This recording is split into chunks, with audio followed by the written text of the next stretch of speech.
If there was one physical subject, one material subject that we should focus on, in my opinion, it is very clear that the head of the snake is the financial system. We can argue till the end of time about who runs the world.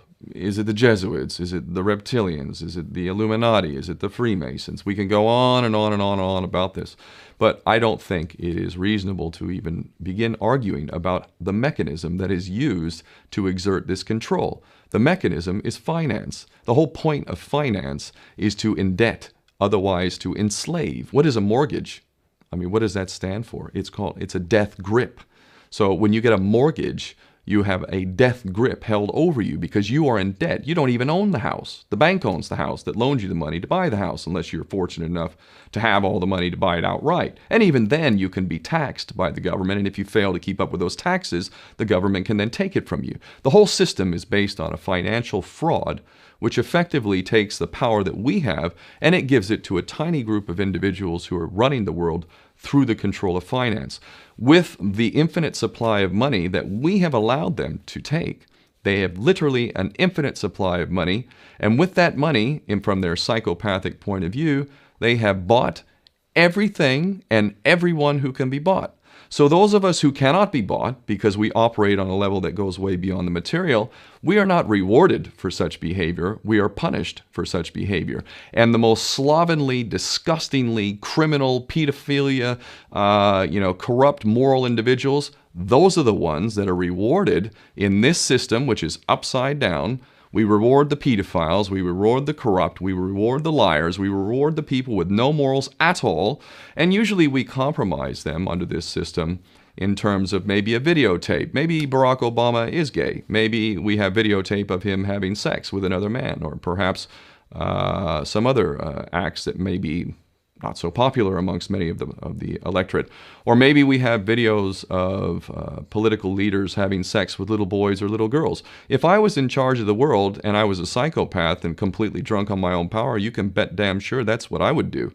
I wouldn't allow anyone in a position of power who wasn't completely compromised. When you have an infinite supply of money, you can do this. Take that supply of money away, take that power back, put it in the hands of the people, get rid of fractional reserve banking, which is an obscenity in itself. Listen to the lessons of Jesus Christ. If you're a Christian who got really pissed off when he went to the temple and he saw what the money changers were doing, let's take back control of the issuance of money, and not just on a national level. I'm happy to see in Denmark that you have your own currency. You don't have the euro.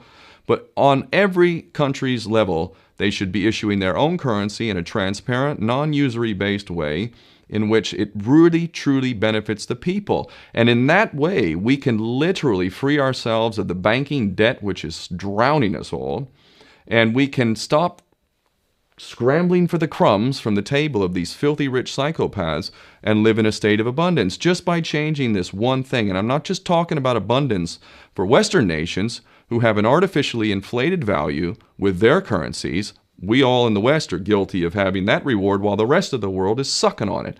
Every nation in the world can use a sensible financial policy to liberate themselves, to have world-class education, infrastructure.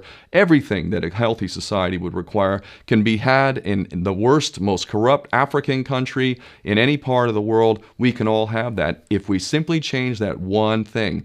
John F. Kennedy did that about 6 months before he was taken out. He issued United States notes as opposed to Federal Reserve notes. I can assure you the powers that be knew the power of that act, and they took him right out. So the bottom line is, if we as people understand this very simple principle, just this one thing, change this one thing, we can solve every other problem you can name. I don't care what the problem is. I can bring it back to the financial system and an infinite supply of money for a bunch of psychopaths who are running the world, as opposed to an abundant supply of money for all of us. So in that sense, I'm very optimistic. This is not rocket science. I am not the smartest guy in the room. We can all understand this. And as soon as we do, we can exercise the same power that we had, but relinquished, and we can have a future for ourselves and our children. There's a lot to be optimistic about, quite frankly.